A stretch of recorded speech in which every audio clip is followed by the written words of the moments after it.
And in alternative schools of architecture, we have around 22 institutions all over India who have been part of our academy, who are working with us with 8,000 students who are part of this entire association. And we intend to bring together firms, institutions, and industries under the wing of TASA to conduct students, faculty, and professional development programs. So we have conducted various teachers training programs, various professional training programs across the entire country, which has always been something important for the fraternity to grow. And we also conducted one of the largest Unnati Ratna Lifetime Achievement Award, which was to honor architect Rajreval sir in Chennai, which was a grand event. We conducted the Student of the Year Thesis Awards. And coming back to FOA, Future of Architecture, is something that we've been doing from the time COVID started. So we have always interacted with professional architects to share their views through online and offline modes. And we started off, we've done many series.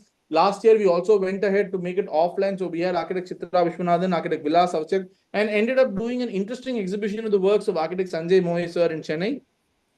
And we have created an exclusive portal called ArcJobs, which is some portal where you can register and understand and identify various job opportunities that you have on a national platform. And this year, we have also launched our own newsletter, which carries information about the field of architecture and urban issues of the entire country being put together under one platform.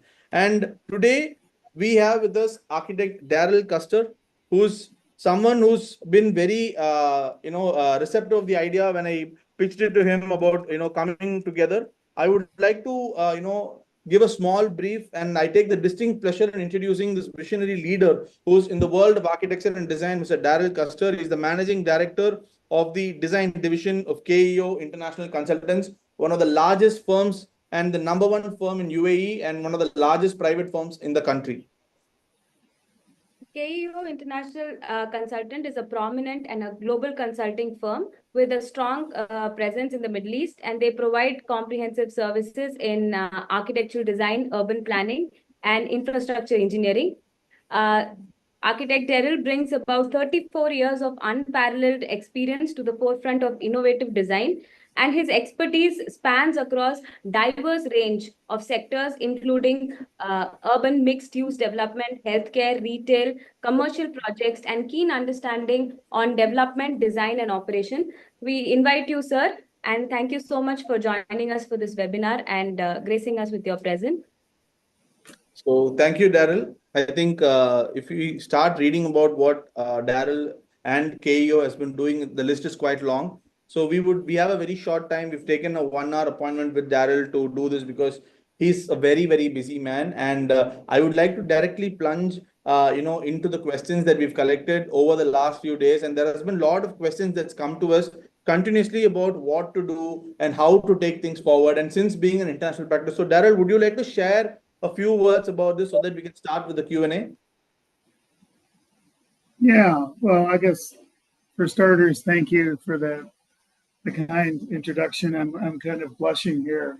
It's a bit humbling, but anyway, yeah, no, thanks. I think you said it all pretty well. We've got a pretty successful practice running here in the Middle East, across the region. We're doing work in Europe now and in Africa, and we still do a little bit of work in Asia as well. But anyway, yeah, maybe I'll just hand it over to you, and if everybody wants to just fire away with questions or however you want to do it.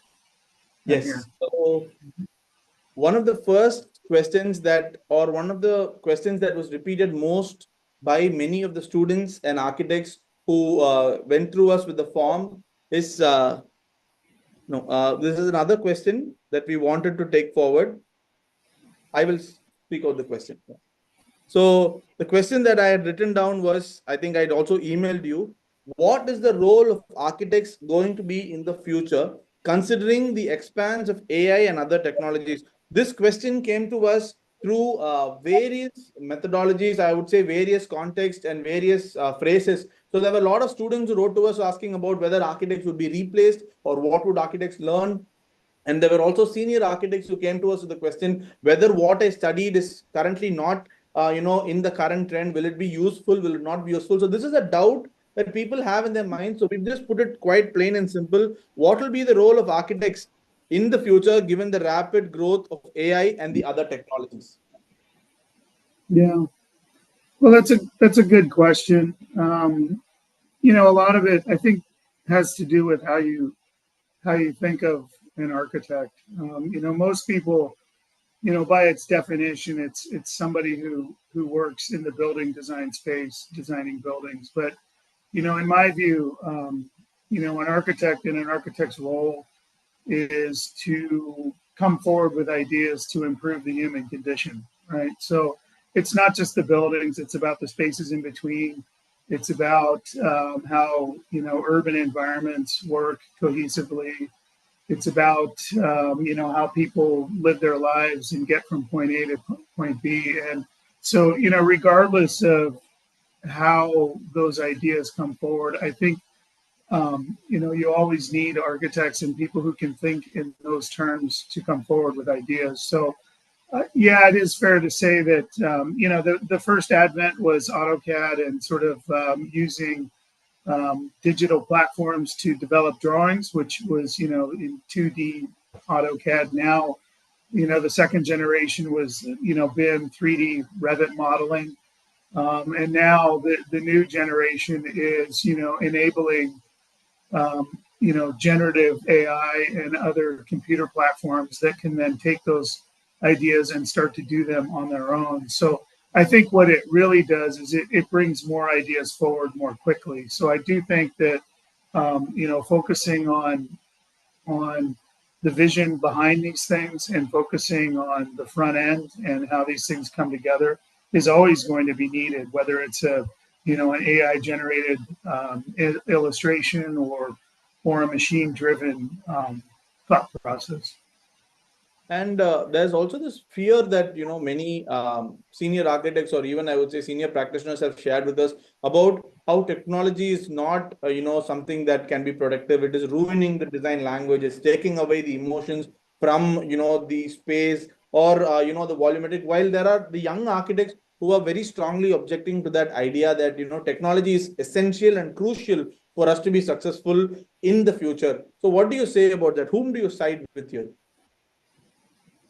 Well, I don't think there's a side. I think there's just different ways of looking at it. And I would argue that the more technology you have, the better solutions you can come forward with. The other thing to think about is that while we're having advances in how buildings are designed and articulated, we're also having advances in how they're built and the complexity behind them.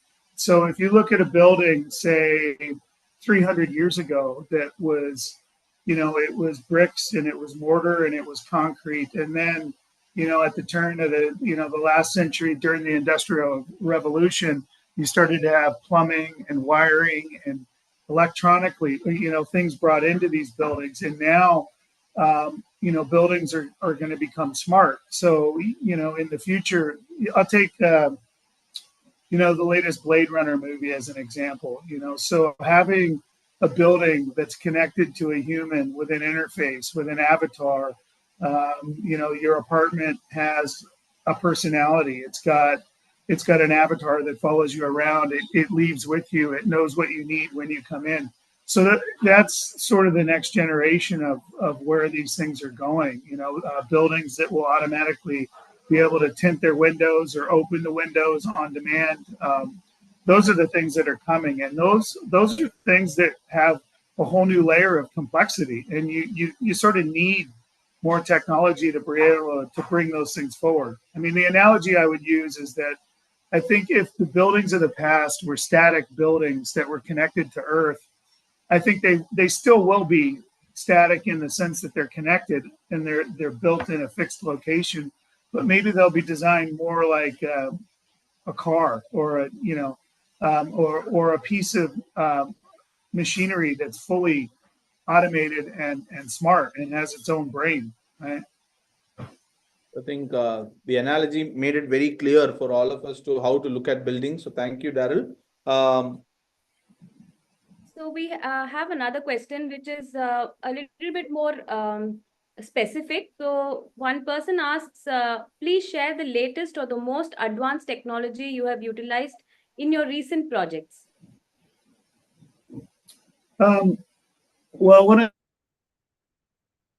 so we do a lot of work with Autodesk because they're a huge provider for the Revit models we build, they have a new program called Forma, which is sort of a front-end design platform that enables us to more quickly get to our Revit models. We also use a program called Rhino, but there's a handful of different softwares out there that we use. But irregardless of that, I would say generative design is where we're going, and it kind of fits into everything I'm talking about, where you put in the parameters and you put in the requirements and you put in, it's sort of a data-driven design process, and then the machine helps us do generative design. So let's say you have a building or a cluster of buildings, and if you have a priority on a view, let's say let's say here in Dubai you're doing a residential cluster that's next to the Burj Khalifa,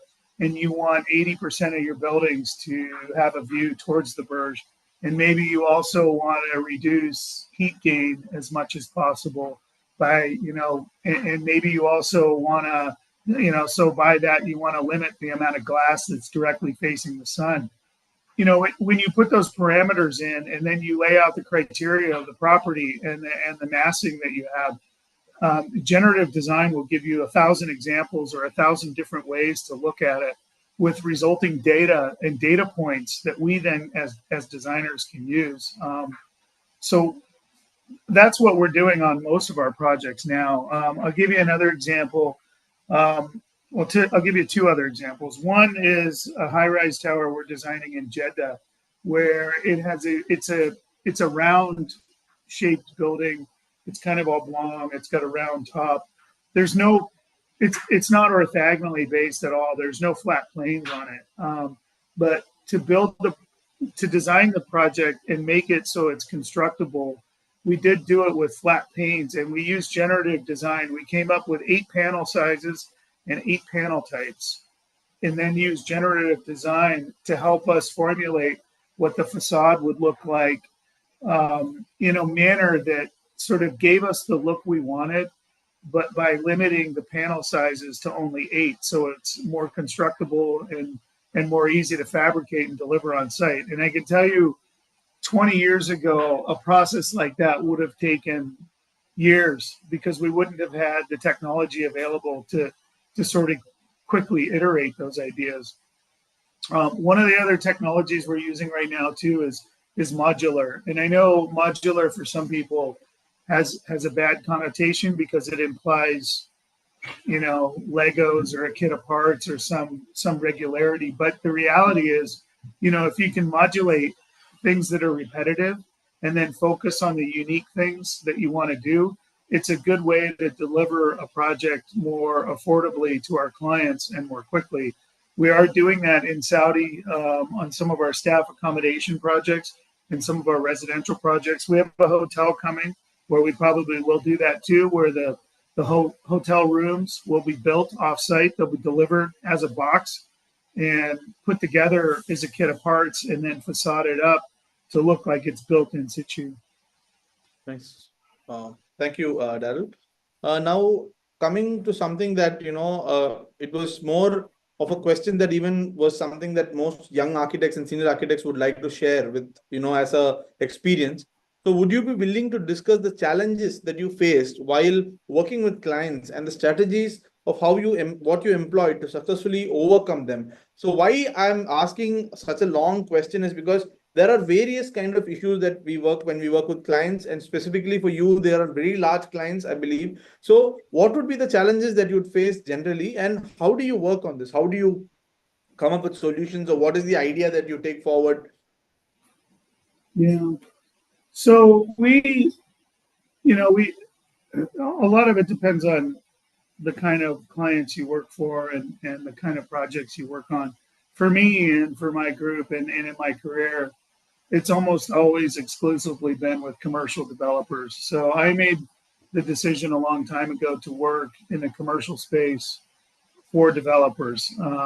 So it's essentially construction for profit, whether that's building a hotel, an office tower, a residential building. These are all assets, right? So with clients like that and with the personality, because what's driving those projects is a return on investment. The key issue with all of our clients is cost and schedule. So on the cost side, what we try to do is, well, one, learn from mistakes, but sort of reiterate things that are repetitive. So what I was talking about with modularity, that sort of speaks to what I'm talking about. So, when you're designing a building, try to regulate the things that are repetitive, so that you can sort of put them aside and then focus on the special and unique things, so that you're delivering something special and unique, but maybe that's just on certain parts of it. And then the schedule is the same thing. I think we try to come up with more creative ways to fast track projects. In a lot of cases, we'll come up with unique delivery models where you can sort of roll out a project where you figure out the base, you figure out the plan, and then they can get started on, with earthwork, roads, get going on those things. And then the foundations and the piles and the column grid, can be constructed while we're still designing the top and the facade. So I know in a perfect world, you would design a building start to finish and then you would issue it as one pack. But what we're finding is sort of, a fast track delivery model where you have to figure it out in a way, but then be able to deliver it in pieces so that they can get to construction more quickly. But it's an ongoing challenge. I would say cost and schedule. For anybody who's going to get into this business and work for commercial developers, that's the game. It's cost and schedule. So in continuity to the same thing, like you said, you've already answered this question, but I would like to go a little more into this.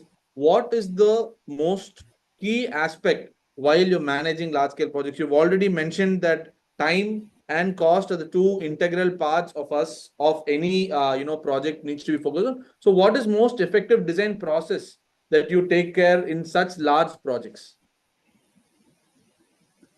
Well, there's two ways to look at it. If you're referring to the result, it's about having a clear vision and then breaking that down into component parts. If you're talking about the mechanics of delivering it, I would say it's a similar answer. Is you've got to be able to put a team together. Large projects require large teams, and large teams only work together if there's very clear roles and responsibilities and everybody knows what they're supposed to do.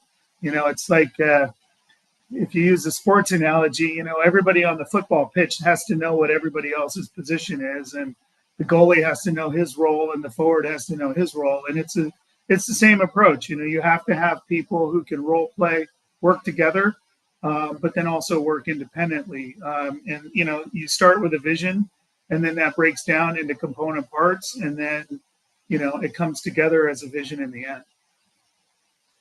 But you've always, focused on trying to bring the project down to a smaller scale. But what is the differences that you see in the large and the small scale projects? Because time, how we handle large scale projects, like you said, we in a perfect world, we would want to design the entire building and probably then start work on site, but that doesn't really happen even in smaller scale projects. So is there a large difference in the way you handle large and small scale projects, or the design process or the construction process is somewhat similar in both avenues? I would say similar, but there's a difference in scalability. I think, like I said, on large projects, I think it's about figuring out the overall vision and the component parts, and then being able to break it down into, I don't want to say an assembly line, but breaking it down into smaller parts. A smaller project, it's maybe less critical. I think it can be visualized, as one, and it's, I guess, a little more simplified, not as complex, I would say. Yeah. Yeah. So, how crucial is marketing for an architect, sir? Well, it depends on the kind of architecture and the kind of projects you do. I would say it's fairly important, because if people don't know you and they don't know what you're doing, you have to have your name out there to some degree. But You know, a lot of that has to do with what type of firm that you are. You know, there's, you know, Starchitects.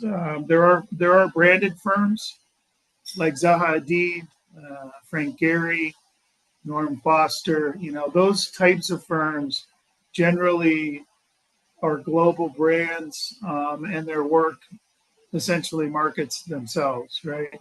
And then there are large corporate firms like KEO, like, you know, Gensler, branded firms like that that have a corporate identity where it's more about having that brand out there. And then there are smaller private firms, which are usually named firms, or they're smaller boutique firms, which, you know, again, they're known for the work they have, but I would say it's even more critical to have a marketing um, effort so that, you know, people know who you are. But I think it is important. I mean, it's important to tell your story, not just to represent the work that you've done, but, you know, so that you can sort of talk about what you're doing in the future. Yeah, and just coming to the same thing about marketing, there is always this big dilemma between architects about how they should project their work. Because currently, social media has been something that's very key, and that has been something that has changed the way, you know, people look at the world, people look at architecture, and the amount of architectural advertisements or marketings that you see online is very, very, very less compared to all the other fields, even other fields of design. So, do you think that we should promote or we should project architecture more in the social world to get more awareness, to get more credibility for the work we do? Yes, if it supports the improvement of the human condition and the value of communities, and it improves people's way of life. I mean, you know, it's kind of like if it's about, you know, enhancing community, then yes. But I would argue that in a way, it is more prominent than you realize. Like right now, think of any city, think of any location in the world, and I would bet that the first thing that you think of is a building. When people think of Dubai, they think of the Burj Khalifa or the Museum of the Future. When they think of Paris, they think of the Eiffel Tower. When people, you know, and on and on and on. So I would say, in some sense, architecture already is part of the sort of, you know, the lexicon for how humans identify space. So I think if we're talking about it in those terms, then I think it's very important because it's how people relate.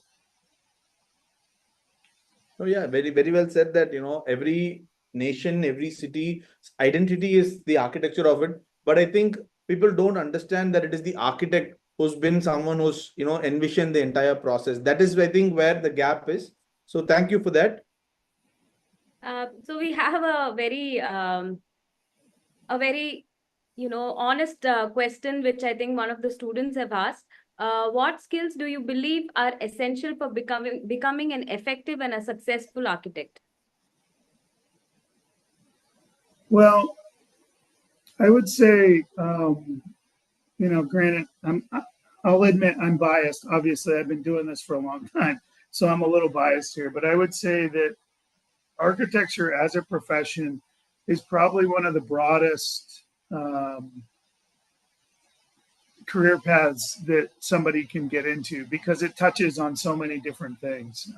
And so, in a lot of ways, you know, I guess what I'm saying is that there are a lot of different types of architects. So, you know, when you're in school and in academia, most students are focusing on learning the craft of designing buildings. But the reality is when you get out into the business world, you know, there are people, and it depends on the size and scale and the firm you're in, but, you know, there are architects who spend all their time doing business development, you know, marketing, meeting with clients. There are some who focus on graphic design. There are some who focus on urban planning. I mean, there's just so many different things to do in our business. You know, there are some who like to work with engineers and figure out column grids and figure out column spacing. You know, so I think the first thing I would say is figure out what you're interested in, figure out what you're good at, and figure out how to match the two. Because it's like I said, it's a very complex field, and you know, you may end up becoming a design leader. You may end up becoming a project manager who works with clients, who negotiates contracts and fees and invoices. You may be somebody who's a technician who likes to write specifications.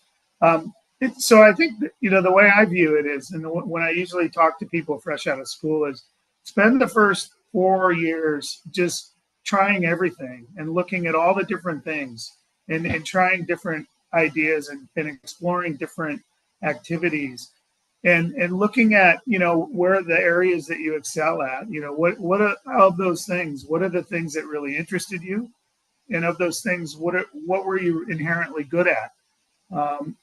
And then you spend the next 4 to 5 years trying to match those two, and then you spend the next 5 years trying to refine that, and then you're trying to, and then once you get into this realm where you have a sense of what kind of practitioner you want to be, then you focus on going from being good to great. And that's really when it really gets exciting, when you become really great at something and then you can participate in a larger team, like I described earlier, on maybe larger projects.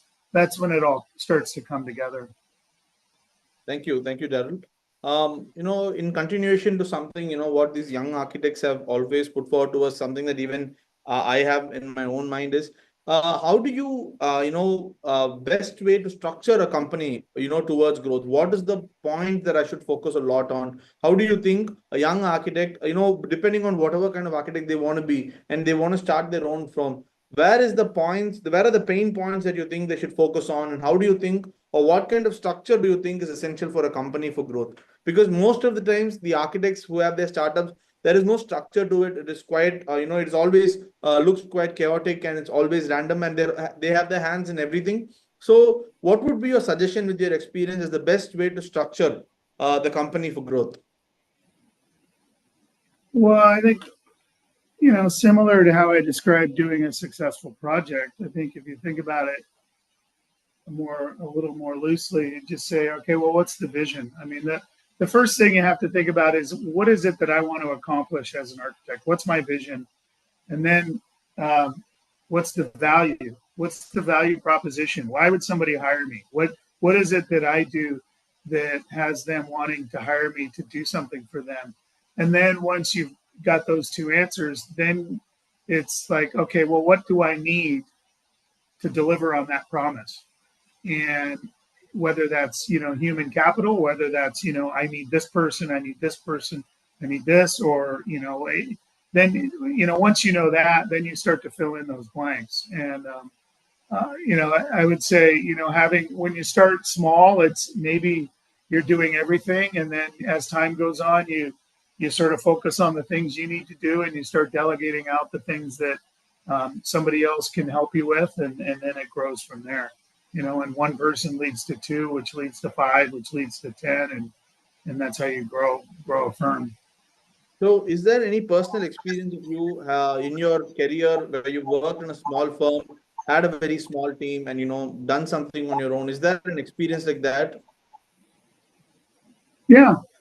Before I left the U.S., I was working in a smaller shop in Seattle. We had about 15 people. And that's how it started. It was just a couple of us, and we sat down and figured out what our vision was, which is we wanted to be a local, small, urban mixed-use firm doing urban mixed-use projects for commercial developers. And we had a few clients and a few projects, and we started hiring people. And you sort of create a plan and say, okay, in the next 10 years, we want to have this roster, this head count, and you hire one person, and then the next, and the next, and the next. And if you're hiring for KEO currently, what would be the skill set that you're looking for in young architects?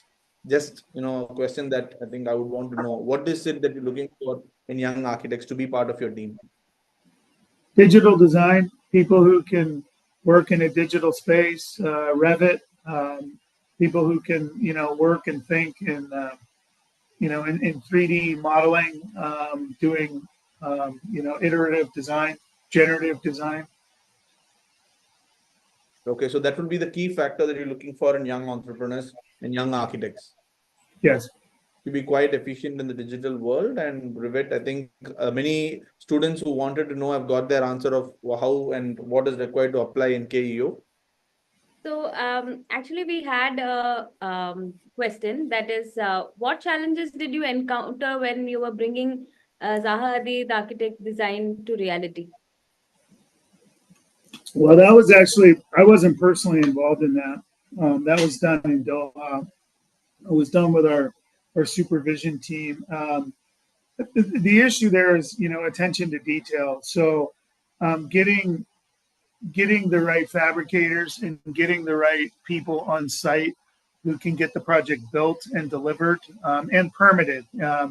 As you probably all are aware of, Zaha Hadid projects are usually just inherently complex. There's no orthogonal shapes. It's all curvilinear. There's a lot of different things going on. So getting all that to come together in real terms, getting the steel and the panel, all the panels to come together, and it's all about the details and being able to sort of put that, not just the details, having good detailing, but having it be constructible, and then having people who can actually do it. That's probably the key challenge.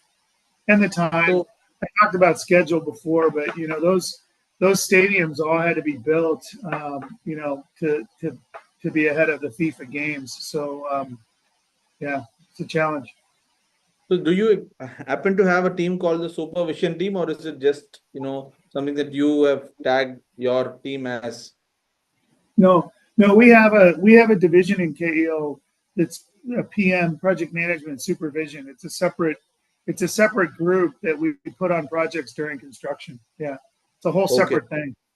Okay, so as an architect, you're looking at projects that has been designed by other architects, and when you're bringing it to life, do you have that, there's always this nudge in you that, you would want to design it, but you're working on another person's design. How do you handle that situation? Because you're bringing that to life, definitely, but the vision is from someone else. But as an architect, you've chosen to do that phase in developing the project. So how is that transition for you? Well, I would say our focus is relationships. So we don't, we look at the clients as business relationships and business partners. So sometimes they will ask us to deliver a project that's designed by somebody else. And then a lot of times we're hired to design the project and deliver it. My preference is the latter because I don't, we don't have an issue, developing somebody else's design, and we have a very large engineering team. So, we do a number of projects like that. In the Red Sea right now, as an example, we're delivering a bunch of hotel projects that were designed by Norm Foster, and it's okay. It's about we did it because we wanted the relationship with Red Sea. But like I said, my preference is when we design our own projects and see them all the way through, because what's happening now, because of with generative design and the way things are moving, we're iterating projects electronically from day one.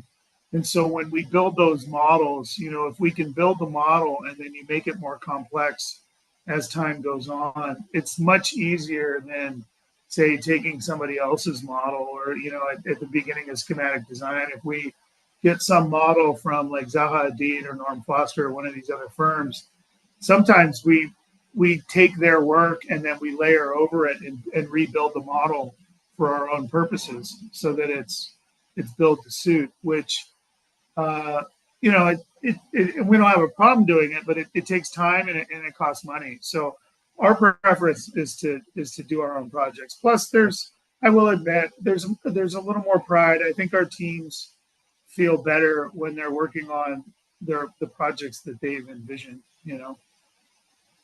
Okay, so we also have a few random questions that we have coming through with us. So there's a person who has asked us, with Dubai rapidly evolving towards its 2040 urban master plan, What key principles should designers prioritize to ensure mixed-use developments remain both sustainable and adaptable to changing urban needs? I would focus on the usability and the livability. I know a lot of people, especially in Dubai, projects. A lot of the projects it's about the big, the big bold move or the big, statement. But you know, having projects that are usable and support lifestyles, I think is the most. And the model, really going to a mixed use model where, it's getting hotter, air traffic's getting worse. So, if you're going to develop and design environments where people can live, work, and play in a more meaningful way, that's a good thing in my mind. Okay, I think that's a important aspect that I think you've put forward, which is not just for Dubai, but for any place for that matter, understanding principles. And KEO has also been very sustainable in its approach to many of its projects. So, would you give a small brief about the sustainable aspects that you look into? Because you're working in a country where there's a lot of use of glass, there's also a lot of use of metal, and also the climate is quite harsh. So, what are the principles in which you focus on bringing sustainability as a key element into your architecture projects? Well, I would say, the most important part of it is harder to discern, but it's about the planning, doing, projects that minimize the amount of, car traffic. Now, some of that is you can't avoid, but like I said, same thing, making community spaces that are walkable and livable. But we are, sourcing materials locally. So, we do try to use material palettes that are reasonable and, you know, not getting all the stone from Italy is a good start. Not that I have anything against Italian stone. It's beautiful and we love it, but then it's got to be cut in a quarry and shipped across the water. So, using local materials. One of the things that we're doing now with our mechanical electrical team is finding ways to reduce water consumption. So, using fixtures and appliances that are more use water in a smarter way. We're also starting to do more solar farms. We just bid on a project in Doha actually to convert a project that has a lot of rooftops into solar farms. So I think we're starting to use more of that kind of thinking in our projects, and we're finally at a point where our clients are asking for it. So that's a good thing. So we'll be doing more of that as time goes on. So this is a question I think even I have. What's your most challenging project till date, and why so? Oof.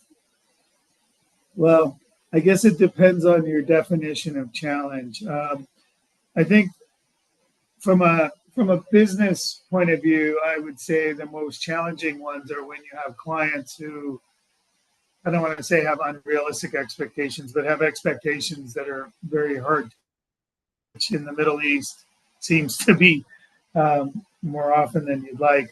I would say some of these projects that we have that are out on the outer edges in Saudi Arabia are proving to be very difficult because they're hard to get to. It's hard to get materials to them. They're very remote. So they're literally building communities in what was desert 5 years ago.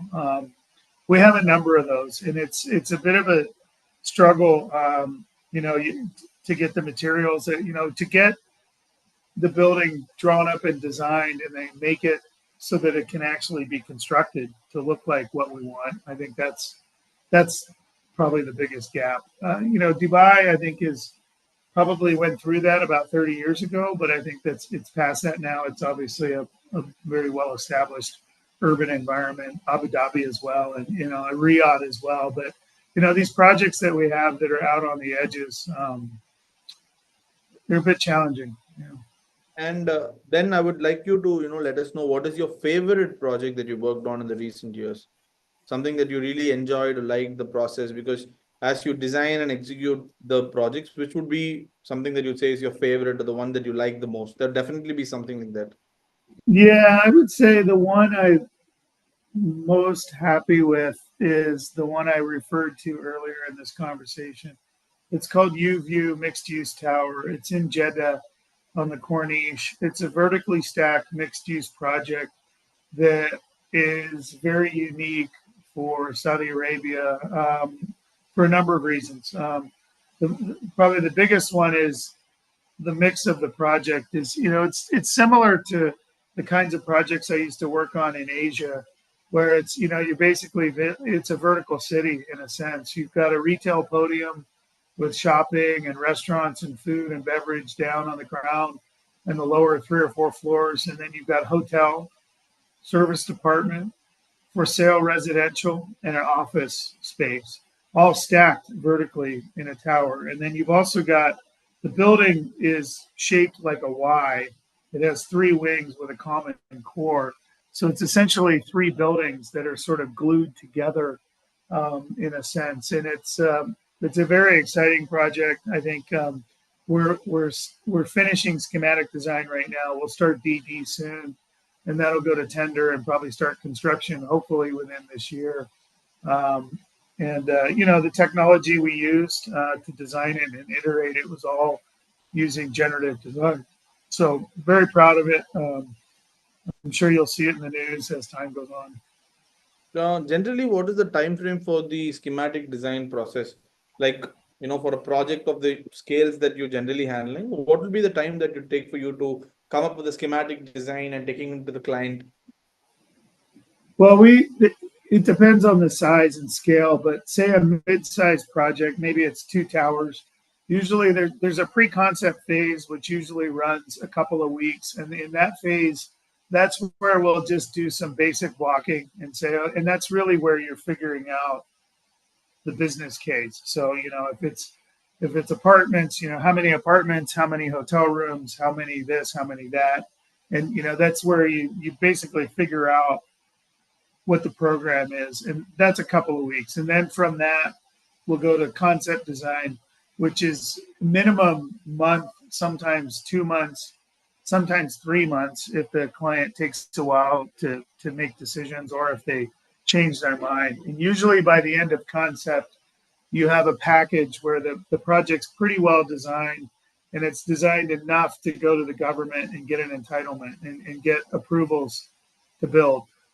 Then from that, we go to schematic design. And for a project of that same size, I'd say at a minimum, schematic design is about 2 months. Usually it's about 3 to 4. And then once SD is over, then we do DD, which is detailed design, which usually runs about 4 to 6 months. And then at the end of DD, if everything gets approved, there's usually about 2 weeks for us to do what we call a tender pack, which is where we'll take all the work we have done, all the documents, the drawings, and get all the specifications and put it into a tender pack that can then be bid. And then it'll go to bid. Contractors will be brought in, and then it goes to supervision. And then usually it's about 3 to 4 years to build it. Yes, thank you. Thank you for that detailed, lineup of what happens in a firm. Generally happen. But another question coming to this process that you've shared is, as an institution or any architecture student or a design student, how much of design detailing do you think is required for him to be, in order to be prepared? Because you've shared stages where there's a schematic, there is a concept, there is a detailing. How much do you think a student should work on, and how much of detailing do you think a student should do as a student where he's understanding the field of architecture? Well, I think it depends on the student, but I would say any good architect should understand how buildings come together. That doesn't mean you have to be an expert on everything, but you should be able to look at a wall or look at a corner of a building and understand what's inside of it. Everybody can look at what you can touch and feel, but a good architect should understand what's behind the dress. You need to understand what's inside, where the column might be, how the any cladding is connected, where the caulk joints might be, where a potential leak might be. I'm not saying you have to be a detailed expert, but you should at least understand how buildings come together, because you can't, how do you iterate it to a client if you don't have a basic understanding of these things? No, I think you put it together very nicely for us, to bring it. And coming to the last question, um, financial management is essential. How do you approach it? What advice would you give to young emerging architects? Because there is always a doubt that they have, even, all of us as practicing architects, whether we're putting too much, whether we're charging the right amount. How do you, or what is the advice that you would like to give the young architects about financial management? You mean if you're a sole practitioner?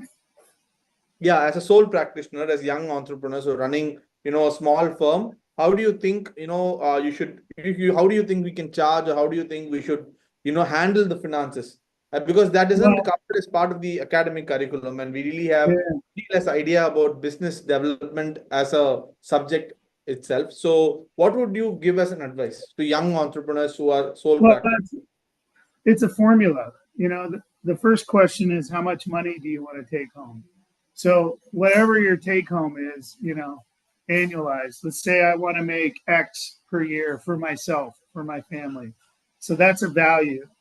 And then, then you have all your overhead costs. So, the rent for your office, if you're in your house, then you don't need to worry about that. But then you sort of add up all of your business costs, and then you add 15% on that as a markup, and then you divide it by 12, and that's your monthly charge rate. And then you divide that by 160, and that's your hourly charge rate. And as long as you're getting compensated in a manner that supports your hourly rate, then everything else will work itself out at the end of the year. So you would you also have to add in taxes, or it depends on where you are. And in different parts of the world, there's a different tax rate. So you have to sort of add what in the U.S. as an example, whatever take-home pay you want to make, you've got to add about 25 to 30% on top of that to cover the tax gap. So you would like to say that how much I would like to charge depends on how I value myself and what is the price that I would like to keep on myself, along with my overheads and the other expenses. Yeah. And then if you have other people, then, it becomes a multiple of that. So if you have two people, then how much that person wants to make and how much you want to make, plus But the taxes. And then, you can pick up a shared, the rent and those kinds of things, so it's not a one-to-one add. It's the number goes down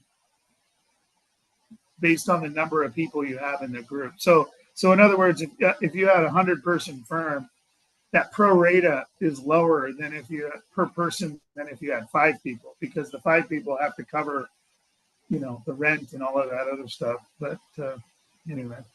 But let's say there's a project and I really like the project. I would really love to do the project, but the compensation isn't right enough, or I feel that it isn't right, but I would like to do it. So how do you think a young architect should take a decision? Is it passion, or is it going to be seen as an opportunity, or should I really do it? What do you think I should do? I think it depends on what your vision is for your career and whether or not it supports that vision. And if it does, and there's some inherent value that goes beyond money, then it's probably worth pursuing.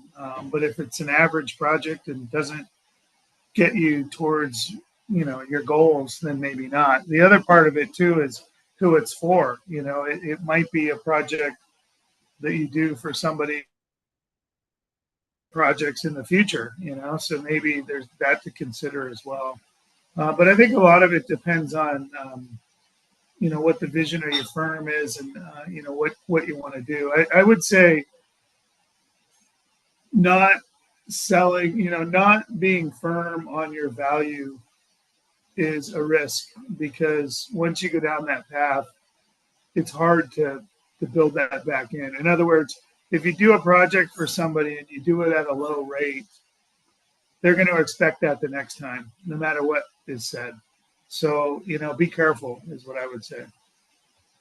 Thank you. I think that was fantastic advice to end the entire session. So I think we've come to the end of the session, and I would like to definitely, give a heartwarming thank you to Darryl and the entire team of, Devlin, who actually put me through in touch with Darryl to be able to make the session possible. And I'm pretty sure that all the interactions we had, all the kind of answers that you gave for the questions that came through patiently would definitely enlighten the minds of these young entrepreneurs who would want to, be part of something, global level. And KEO has definitely given us something to look up to look forward to, in something that, where we can look up and how we can understand and develop. So the scale is always something that every architect would want to grow, every architect would want to grow to a level, and KEO has been an inspiration to that level always. And you've now given us so many simple ways to look at things, from the way to handle finances and what you like and what to choose. I think the answers were very,